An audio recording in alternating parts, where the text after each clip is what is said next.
For those that are just joining us, we're going to give it about a minute or two, let everybody come on into the room, and then we'll start our presentation.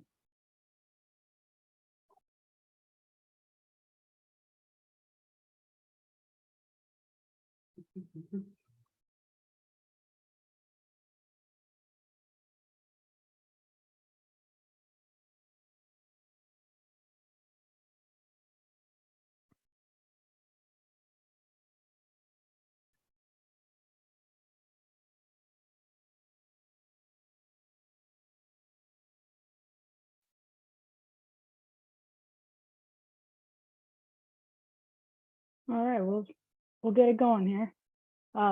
Good afternoon or evening, brothers and sisters, depending on where you're joining us from. Thank you for joining us today as we continue our safety webinar series.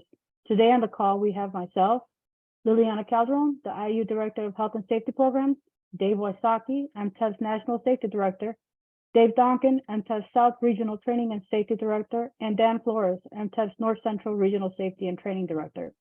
Thank you again for being on today's call. And on behind the scenes, it's Ryan Puckett from the AV department at the IU. So thank you, Ryan. As we continue to focus these webinars on hazards that you may encounter on active job sites, we want to bring any hazards that we think that, Ryan, thank you. We want to bring any hazards that we think you might incur on job sites. So we hope that these series help each and every one of you out in the field.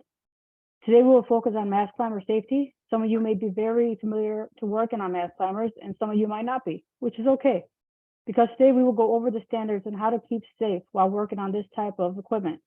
Mast climbers are great to work on because of the ease of keeping the work at a very comfortable range. It's motorized, which makes it easier to continue to work as the building goes up. But there are some things that we must remember while working on mast climbers, and that is safety. Most accidents occur during the erection and dismantling of a mast climber. You might be on the crew that helps with these functions, so it is important that we understand the hazards. Before we begin, I would like to address some housekeeping items. This webinar will be recorded and will be shared on our safety page at bacweb.org/safety. You could also find past webinars on this page as well as helpful resources. Please use the Q&A function at the bottom of your screen to submit any questions that you might have during the presentation. We will have a Q&A session at the conclusion of the presentation and we'll address any questions at that time. Thank you all. With that, let me hand it over to Dave Wysocki to start us off. All right, Dave? thank you, Lily. Next slide, Ryan. So A92 mast climber standard was approved back in 2011. And since there's been many accidents and a lot of technology changes updating, they decided to come up with its own standard and also to include training requirements through the, from the design manufacturers, installation, maintenance, performance standard. Because right now in the old 2011 version was no training requirements. So they've been working on this since about 2013. We do have representatives from the BAC on the A92.9. We have Don Borkert and myself. We sit on there. When I first went on to the A92.9 committee, they had one union laborer on there, and it was an electrician. So we needed to make some change there. So Mike Hasman, our old safety director, got on. He put me on there as an alternate. When he moved on to CPWR, I took over as the A92 main and Don Borkert as an alternate. So the reason why they had to update this, there were many. Obviously, one was the accidents that were happening, and OSHA really had nothing to cite on except for the, the scaffold standard in the CFR. So they needed to update this standard. Next slide, please. So the American National Standards Institute, ANSI, approved the 92.9 2023 on March 1st. It does become effective March 1st, 2024. And in the next couple of slides, I will cover some of the changes, what's going to happen. So what is changing in there? Like I said, equipment terminology equipment technology, different designs of different mast climbers, safe use and planning, risk assessment, like a pre-job inspection, training for the operators, supervisors, and occupants, the maintenance and repair personnel training. So we'll go over some of these as I reference in the next couple slides. Next slide, please. So for operator training, mostly, the laborers will be operating, but there is that possibility that one of our members might jump up and, go up and down with it. Obviously, the owner or the employer, anybody that directs or authorizes the individual to operate it, shall ensure that the individual has been trained in accordance with the manufacturer's operating manual and the requirements listed in section 7.6 of the standard before operating the mast climber work platforms. And we'll go through section 7.6. This standard that just came out, it is available. Unfortunately, it comes with a cost. It's not a freebie. So if any of the employers or the training centers would like it, you have to purchase it from the ASSP. Next slide, please. So the A92.9, the 2023 version, record retention. So the owner shall retain the following records for at least 3 years: the name and addresses of whoever they bought it from, the serial number, and the date of delivery for that piece of equipment. The people that were trained upon delivery of the mast climber work platform. The name of personnel providing the training. So that's going to go back to that competent person who's going to be doing the training for that employer. Names of persons receiving familiarization upon delivery, unless the individual has been provided with familiarization on the same model or having characteristics consistent with the one being delivered within the prior 90 days. So basically, anytime that new piece of equipment comes on site, that person needs to be trained on that, whether it's from the rental company turning it over to the employer or that employer bringing it to his own job site. That competent person is going to have to train anybody going on that training. Now, in the past, OSHA couldn't cite any of this. They would go under the general duty clause or follow what's required under the scaffold standard, but now they have a reference document that they can go to. And there's a couple different documents that we'll talk about later in the slides. Hey, Dave. Yes. What is a competent person? One who has authorized by the employer to take corrective actions, that can recognize a hazard and take corrective action to correct that hazard. And that you have to be appointed by the employer. Thank you. Mm-hmm. Proof of training. The owner or employer providing the training should provide successful trainees a means to evidence their training and shall provide such proof if requested by the trainee. The documented evidence training shall include the following: the name of the trainee, the entity providing the training or retraining. So a lot of our locals do I'm just going to use Hydromobile as an example. So we have to keep all that documentation on us as the instructor, but also give it to the employer. The name of the trainer, player identification, that training covers, the mast climber, and the date of the training. Hey, Dave, Wysocki. Yes. Correct me if I'm wrong, but the recent scaffold incident that they had in North Carolina, wasn't it found that they were lacking in the proof of training, and overloading happened to be some of the issues for the reason for that scaffold? There was a couple things that is under investigation right now, is kind of limited to what I can say on it. One, it came back to the competent person. Yes. Training was another one. Yes. And there also was a blueprint from the manufacturer on how to set that job up. The competent person took it upon himself to change that blueprint. Yeah. Yes. And Okay. Unfortunately, we had 3 construction workers die on that job, and it could have been a lot worse. When that scaffold fell, it wedged itself between that tower crane and the building, and it actually pushed the tower crane away from the wall. So that was another issue. Gotcha. All the more reason for for the standard, you know, the language that you were seeing right now for the language to have a standalone standard. Yes. Next slide, please. So we get into the 7.6.5, the training, retraining, and familiarization training.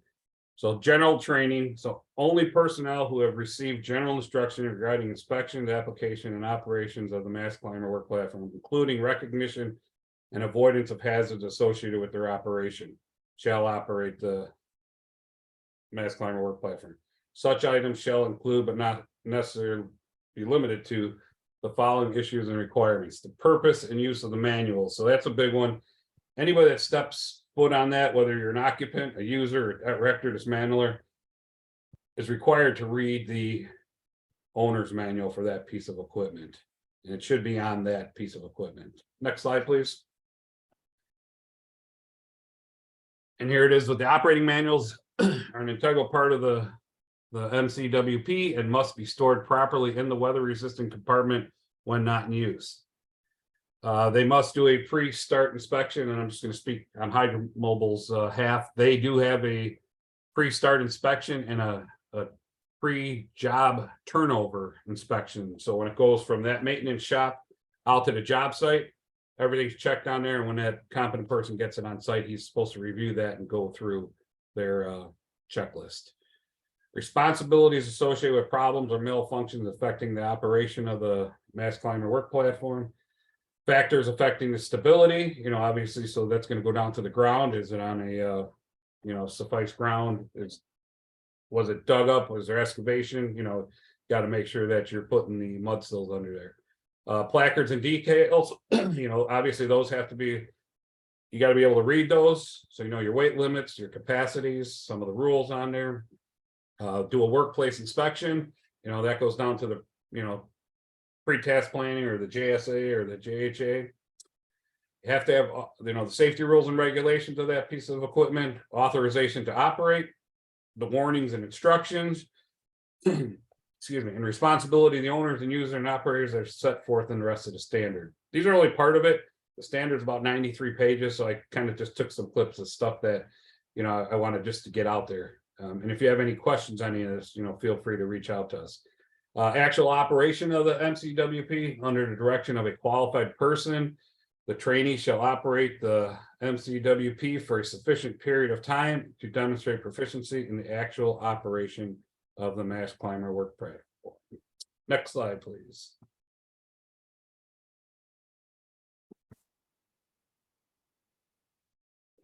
So when we talked about inspection, that is an integral part of the standard of the requirements. You know, so obviously, you know, when you look at this, you know, just gonna kind of throw this question out there: would you use that on the Hydromobile? I did send this to their training department. The question was asked by me by the contractor: is can I cut that out and re-weld it on there? And Hydromobile's answer was yes, because it's not a structural part of the tower. You know, the tower, this is being a Mast Climber, that would actually be the ladder to climb up. The two sides on the left and right that you can't see, that's where actually the dogs hook on and connected. So you would just have to have someone that's able to weld, you know, a certified welder to cut that out and replace that ladder rung. So like I say, this is very important.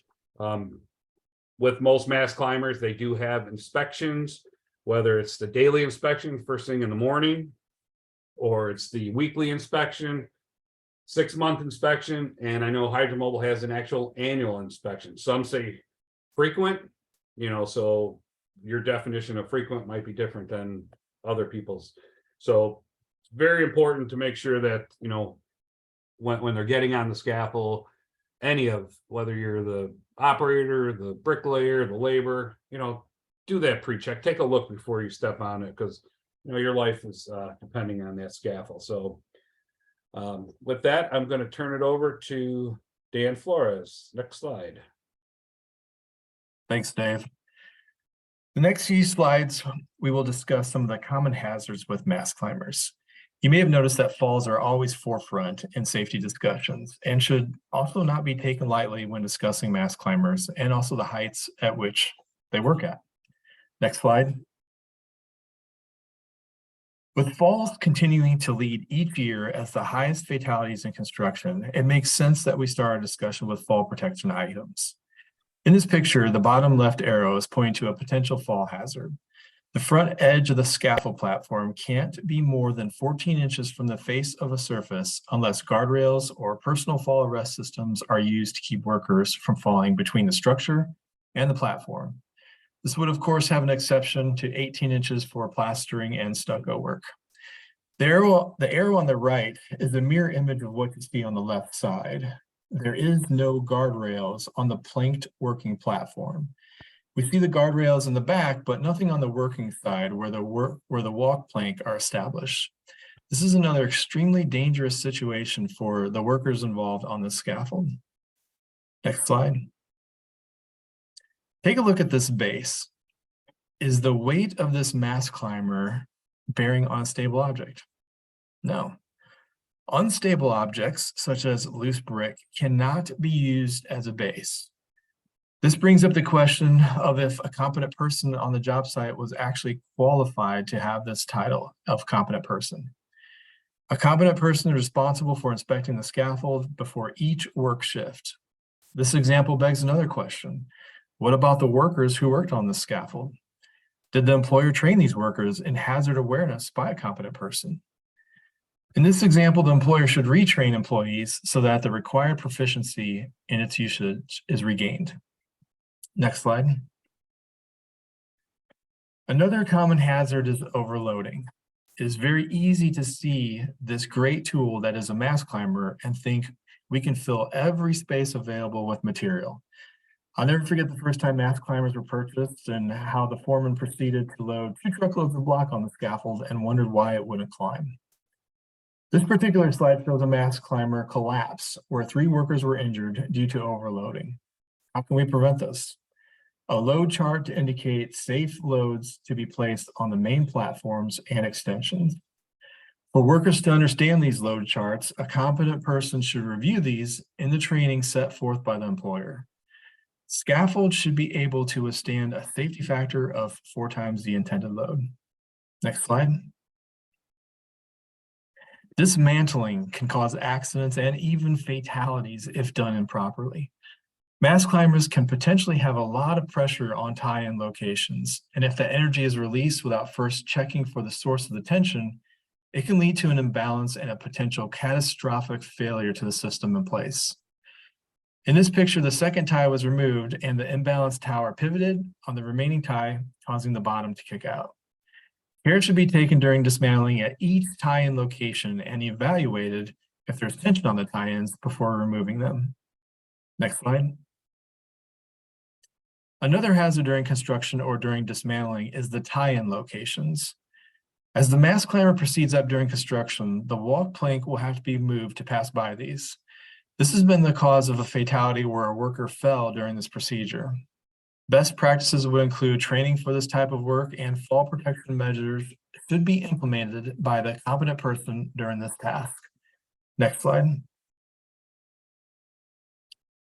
Mast climbing scaffolds can carry much heavier loads and are a good working platform for workers to use. The past few slides were just a few of the common hazards we may encounter with mast climbing scaffolds. We need to be diligent with safety, always in mind, not just for ourselves, but for others working on these platforms. With that, I'm going to turn the next slide over to Dave Donkin. Thanks, Dan. So why use mast climbers? Although hazards are present in any type of scaffold assembly, and as Dan has pointed out in some of the common hazards specific to mast climbers also have their share of advantages that we will showcase in the next few slides. Next slide. Adaptability is a clear advantage, and MCWPs can easily be configured to match any structure. As you can see in the picture, the yellow arrow shows the foot plank, which have been modified to accommodate the complexity of the facade. Notice that the platform face or the material deck is still straight. Can you imagine a frame scaffold in this instance and what it would take to modify these foot planks? Mast climber scaffolds have a smaller footprint, which means you can room for the mass on the ground. Take a look at the space at the bottom of the scaffold and how additional space has been created. Now, try to visualize traditional scaffold in its place. The platform can sit up higher, which makes mast climbers very useful on projects with limited space.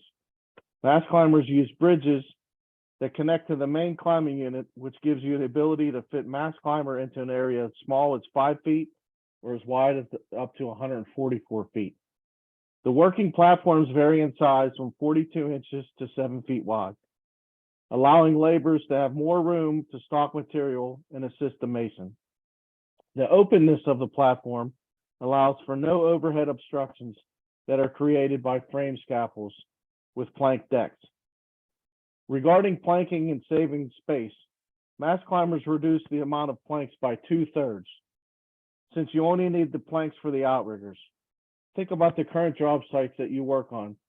Space is of the essence, and picture how much extra 16 feet plank, how much space they would take up on an average construction site. Next slide. In this picture, this is Hydromobile's Swivel Bridge. In this picture, it shows the absolute versatility to adapt to a structure and its complexities and configurations. Next slide. This is also a similar picture from a more straight on angle. Next slide. In relation to carrying heavy loads, regular scaffolds, they don't help you get the material and the equipment and machines up and down. If you do need to lift anything, you might have to set up a winch on the scaffold. However, you might struggle to carry heavier loads without jeopardizing the safety of the scaffolding or the load itself. Mast climbing scaffolds get extra support from their masts. The platforms move up and down so that you can load things on them. The support they get from their mast and the strength of the platform itself means that you can use these scaffolds to carry your heavier loads. Our BAC trades require moving and placing heavy materials at times. Anytime that mechanical means and methods can be utilized, you can be sure that it is working to the advantage of our members and contractors and increasing productivity. Next slide.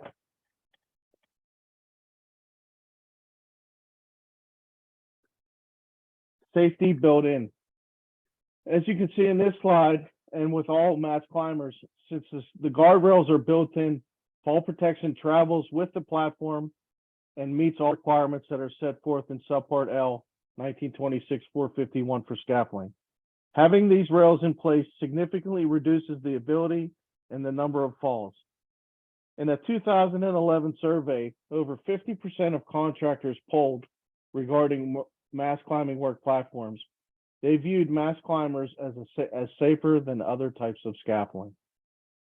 Next slide. Another advantage is the availability of components to assist in the production or access of materials. Some manufacturers, like in this picture, Hydromobile shown, have manufactured ancillary attachments like hoists that are mounted to the platform. This hoist has become a valuable tool. Able to lift 4,000 pounds of material in a single lift and place it on the platform while at height, it has a number of significant advantages. The platform also does not have to descend to the ground in order to replenish construction materials that may include, for our trade, brick, block, stone, etc., as well as hoisting other materials. Next slide. Another advantage of the mast climber work platforms is the accommodation of using enhanced assisted devices like the M.U.L.E shown in these pictures. Combining hoist and the M.U.L E can significantly increase production and will be discussed in the next couple slides. Next slide.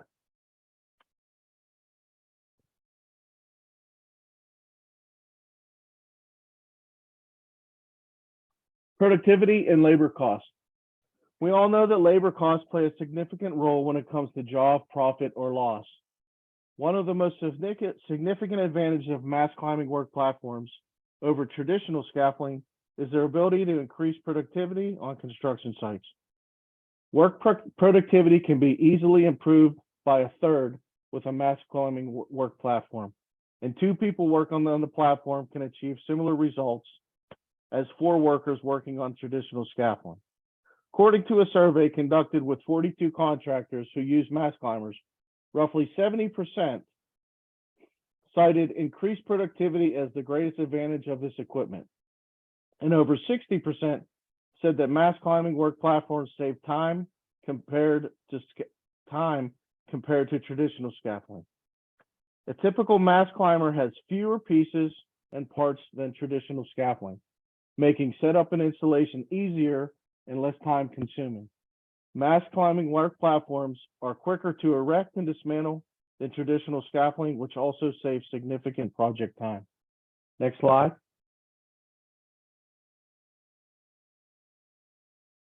This is just another example of how the adaptability of the mast climbers, where they can be configured into just about any shape, especially like this tower in this situation. Next slide. So now let's think about ergonomically relative to production for bricklayers, because that's the trades that we encompass: bricklayers, stonemasons, tile setters, etc., all the VAC crafts. Mast climbers offer greater stability and greater ergonomics, with workers able to adjust the platform to a comfortable working height, reducing workers' risk of musculoskeletal disorders such as sprains, strains, and lower back injuries, which can result from awkward postures during lifting, material handling, and when working on building faces. Mast climbers are also designed to keep masons laying material at waist-high level all day long. This will reduce back injury and fatigue while increasing performance in production by 25% because of simple ergonomics. Next slide. Here are a few pictures of how mast climbers help reduce fatigue and strains.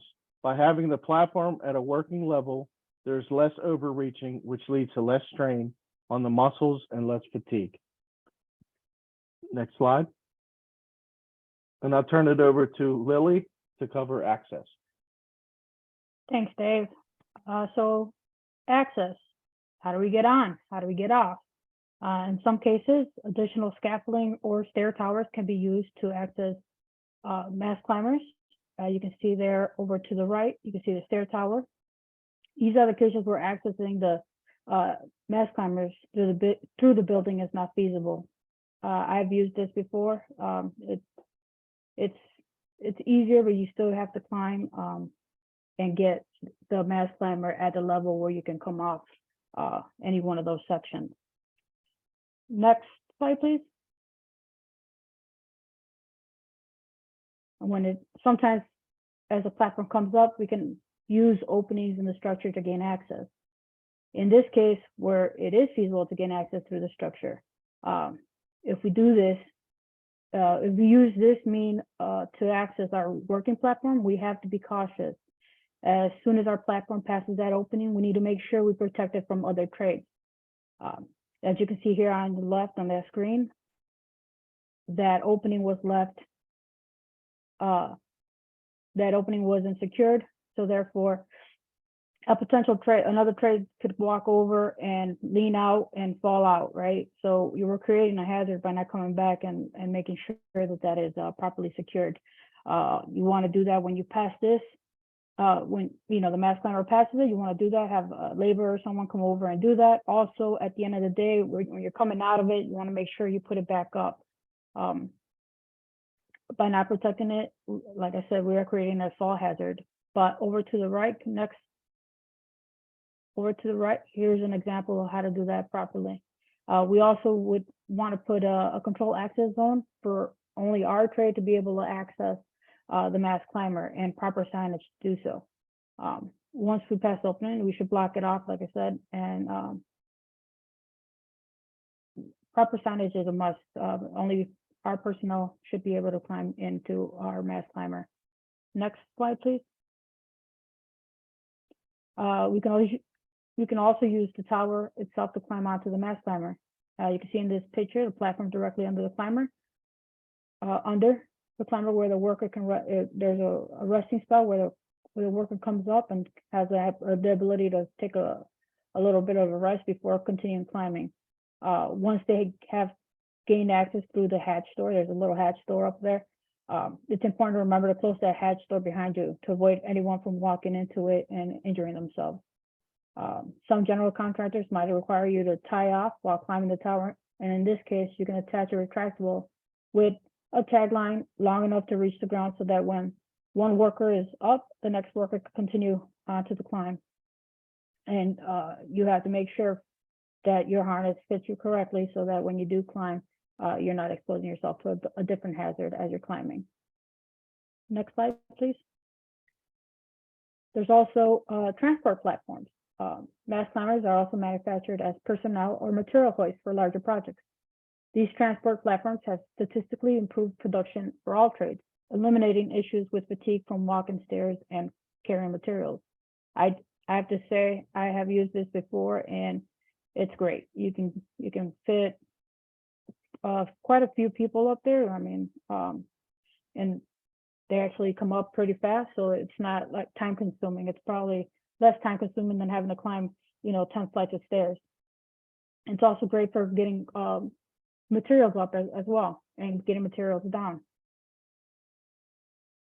Next slide, please. So common hazards. I know Dan has gone over this in the earlier slides, but I wanted to reinforce that we as workers need to really look out for these hazards. Sometimes workers, often the laborers working along with the projects may not be conscious of this. So we should also do our part by looking out for these hazards. When we are working on mast climbers, we should take note how far we are from a working platform to the furthest face of a structure, as Dan noted. As we can see in this picture, the first picture on the left, there are a couple of things we can note. The distance between the platform might look a little far. And if we look really deep, you can also see someone is working below on our mast climber, which could be a potential struck by incident. Both can be a potential for a serious injury or fatality. From first looks, we might be a little further than 14 inches, but when we put up that tape measure next on that picture on the right, we can see that we're at 14 inches from the face of that structure. It's also the worker underneath. We should close off that area by using a controlled access zone or getting, talking to the other trade foreman, making sure that we don't we don't do the same work at the same time underneath it, because we're bricklayers and we're masons and things fall off the scaffold unintentionally. Next slide, please. Here's another picture of another trade working below the mast climber, which can lead to, like I said, a struck by incident from falling materials. But also in the mast climber, if the mast climber heads down, there is a potential for a caught in between incident. It's always good practice to communicate with other trades to avoid these types of incidents. If you see another trade working under a mast climber, alert the competent person or foreman so they can address that issue. On the next slide, shows that there could also be trades working above us, and their material or tools can cause a struck by incident to our members working on the platform. Again, as before, you should try and coordinate with the other trades and trades or have a foreman or competent person know so they can address this issue. So you have to be aware of those hazards as well. Next slide, please. I know I've talked about controlled access zones. So we can avoid struck by incidents by setting up a controlled access zones around the mast climber with signage around it to limit workers from entering the area. We can use flags or warning tape, but sometimes a more robust structure may be required. For me personally, I used to put cubes of block or brick and put up 2x4s in between the fork holes, one on top and one in the mid-range, to make a more robust system, less likely for other trades to walk under or work under the mast climbers. And proper signage is a must. Hey Lily, on that one with the controlled access zone, I had a contractor call me because he got cited. Because in a controlled access zone, the use of fall protection isn't always needed because you're controlling the access, like for overhead bricklaying. Mhm. And what he thought is, well, if I build a scaffold in there, he went up 24 feet with a 6'6" scaffold inside the controlled access zone, and thought he didn't need to have guardrails on the scaffold. He got cited for a potential fall of 24 feet off a scaffold. So once you bring that scaffold into that controlled access zone, you're following the scaffold standard, not the controlled access zone. So Correct. just a little story that popped up. That is correct. I mean, once you're inside there and you add more things to it, now you have to abide by the standard for what you're putting up. So if it's a scaffold, you got to abide by that. So you need fall protection, right? Thanks, Dave. Next slide, please. Another way to avoid struck by incidents to a lower level is to install netting to catch debris from falling to the ground or to a lower level. It's also very important to maintain the housekeeping to avoid slips, falls, or trips.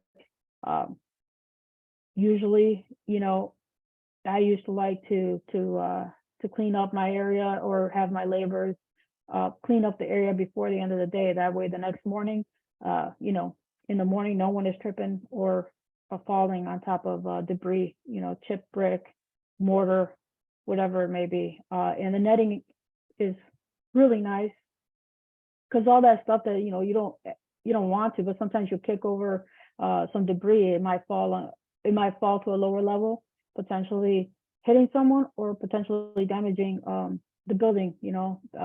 One time we had a guy drop his level and he hit the delivery truck that was delivering something for another trade. It smashed his window. So, because there was no netting there, we weren't able, we're more likely to have that be more common. So you can use that as well. Next slide, please. And now I want to kind of share with you some resources that can be useful to you.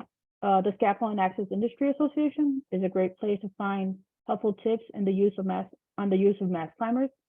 There's also a lot of other resources on different types of scaffolds, so it's just not on mast climbers. This QR code will direct you to their webpage. They offer toolbox talks, and they also have a YouTube channel with several webinars on different types of scaffolds. So give them a look. Next slide, please.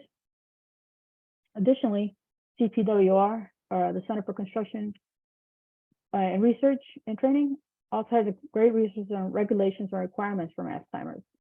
Please scan the QR code to direct you to this page. If you haven't taken a look at the CPWR website, I encourage you to do so. They have a vast compilation of resources, data, and much more. Next slide, please. This concludes our presentation on mast climber safety. I do hope that you take this information and share it with our members and colleagues. On the screen is our contact information if you would like to reach out to any of us for any comments or questions. And again, if you have any suggestions for future webinars, please don't hesitate to reach out. I do want to thank today's presenters for a wonderful job, and thank you to them for their continued participation. I would like to now open the floor to any questions or comments from the audience. Let's see. When workers are climbing the tower, once the bottom of the expanding stairs are above 10 feet, wouldn't all contractors be required to have a retractable in place? I'll answer that one. Yes, Dave, because fall protection on a scaffold is required more than 10 feet. So, Hydromobile says to climb up the front at 10 feet. Once the 10 feet, their ladder in the back is fully extended. And on that mast climber, I was just speaking of Hydromobile, there is a tie-off point right before you go through that red door to access the platform. There is a ring welded up there that says fall protection tie-off point, which you are correct. They should have a retractable lanyard there for anybody climbing or descending that scaffold, but unfortunately, we don't see it. I just want to add that when we do inspections on the mast climbers, we should also have a fire extinguisher on them as well.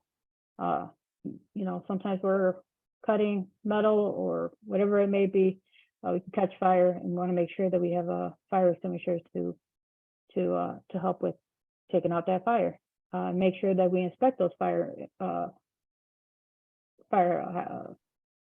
extinguishers. Sorry, got a brain freeze. Let's see. I know that Dave, you answered this question through the chat, but I'm just going to say it out loud for anybody else that didn't read it. Is training for mast climbers good for all brands of scaffold? The answer was hazards are the same. Unfortunately, since not all scaffolds are the same, it would be the manufacturer specific training. Anyone? Nothing to add, anyone? Okay. Scaffold foot plank at 14 inches from the front face of new wall or backup. Dan, you want to answer that one? Yeah, it should be from the new wall, because your wall's going to be, I mean, your wall's coming up with you. So it's really the open space that you have between you, whatever open space you have between you and your dimension there. Thanks. Now we have, does OSHA have a specific standard for mast climbers? Dan? OSHA does not have a specific standard for mast climbers, but it does meet the criteria of subpart L and is subsequently covered under scaffolds. Thank you. This was brought up at the ACOSH meeting, and Lily, hopefully you'll continue on with the next, session of ACOSH. We did ask about, since hydromobile, Fraco mast climbers, they're hydraulic, there's electric, there's gear driven, there's, the hydraulic arm. Would they consider, doing a standard for mast climbers? Because yeah, there's hazards associated with the scaffold, but it's a total different ball game. And that was put in their, their minutes. And unfortunately, if they do decide to make a standard for it, it's going to take a minimum of at least 8 years to come up with a standard. So Very true. It's a slow moving process. yes. Thanks, Dave. Got another question here. Are masons required to be trained just to work on mast climbers? I'll take that. So, and I'm leave it up to the fact that anyone, not just masons, anyone working on a scaffold, regardless of what type of scaffold it is, should be trained in the hazards that are associated working on that scaffold. So OSHA clearly states out what the training requirements are for scaffolding under subpart 1926-51. We'll go over, I believe it's actually 454 of the training requirements scaffold. So you have to be, there's criteria that you have to be trained on hazards associated with working on that scaffold, some of the limitations on that scaffold, etc. And that's on any scaffold you work on. If you worked on one type of mast climber today, and then you worked on a different type of scaffold tomorrow, you should be trained on each individual scaffold that you are working on, because each have their own set of complexities. Correct. Thanks, Dave.